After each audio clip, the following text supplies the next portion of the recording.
আসসালামু আলাইকুম। জয় বাংলা। কেমন আছেন সবাই? আশা করি সবাই ভালো আছেন।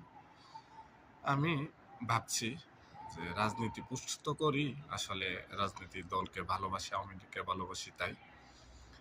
তো আমরা যারা আওয়ামী লীগ করি, যারা আমরা আওয়ামী লীগের সাপোর্টার, যারা ভোটার, আমরা খুব খুব অত্যাচার, অবিচারের মধ্যে দিয়ে আছি। বিএনপিরা বলে যে আমাদেরকে ১৭ বছর জুলুম করছে, অবিচার, অত্যাচার করছে আওয়ামী লীগ। আসলে ১৭ বছর জুলুম করার পরও যদি আপনারা দল হিসাবে, সংগঠন হিসাবে থাকতে পারেন, আপনারা দল এখন মানুষের উপরে অবিচার, অত্যাচার করতে পারেন, তাইলে আওয়ামী লীগ কতটুকু অবিচার করছে আপনাদের উপরে, কতটুকু জোর করছে, জুলুম করছে আপনাদের উপরে, এটা বাস্তব প্রমাণ আপনারাই দিতেছে। আসলে আওয়ামী লীগ তেমন কোনো অবিচার, অত্যাচার আপনাদেরকে করেই নেই, যার কারণে আপনারা একবারে নিঃস্ব হয়ে যাবেন, নিঃশেষ হয়ে যাবেন।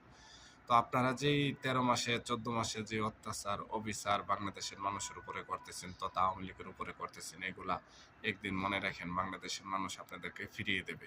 কারণ আপনারা যেহেতু ১৭ বছর পরে এগুলা ফিরিয়ে দিছেন ৩ ডাবল, আপনাদেরকে মানুষে দিবে ৫ ডাবল। তো এ কথাটা মনে রাখবেন। আজকের ক্ষমতা, কালকের অন্ধকার। আজকের অন্ধকার, আগামী দিনের আলো। তো ভালো থাকবেন, সুস্থ থাকবেন, জয় বাংলার সাথে থাকবেন। আর যার উপরেই জুলুম করেন, যাকেই থ্রেট দেন, যাকেই অবিচার করেন, অত্যাচার করেন, এই দিনগুলা, তারিখগুলা মনে রাখবেন। আপনার জন্য এগুলা অবশ্যই অপেক্ষা করবে। কারণ প্রকৃতি কাউকে কোনোদিন ক্ষমা করে নাই, ক্ষমা করবেও না। আসসালামু আলাইকুম।